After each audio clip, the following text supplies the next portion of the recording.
Okay, sagutin ko naman itong tanong ni Boss Ray Regore Galang Sipe. Ayan, medyo mahaba yung pangalan ni Boss. Pero ito nga pa rin tanong niya sa akin sa comment section. Boss, may idea ka ba? Okay, paano makita yung apps na i-download sa CP ko pero na-hide? Okay.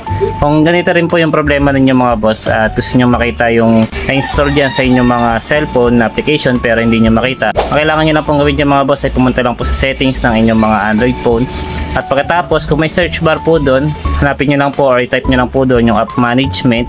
At makikita nyo na po doon lahat ng phone application na naka-install dyan sa inyong mga Android phone. Isa-isa nyo na lang po yun at hanapin nyo na lang po doon kung meron doon panibagong apps na hindi familiar sa inyo or kaya bagong application na na-install doon.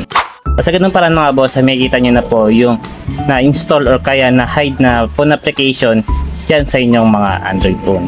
So, yun lang. Sana po ay nagkaroon kayo ng idea sa video na ito. At kung nagustuhan mo naman ang video na ito, isang thumbs up lang. Thank you, comment. I'm Sena. Maraming salamat sa inyo mga boss.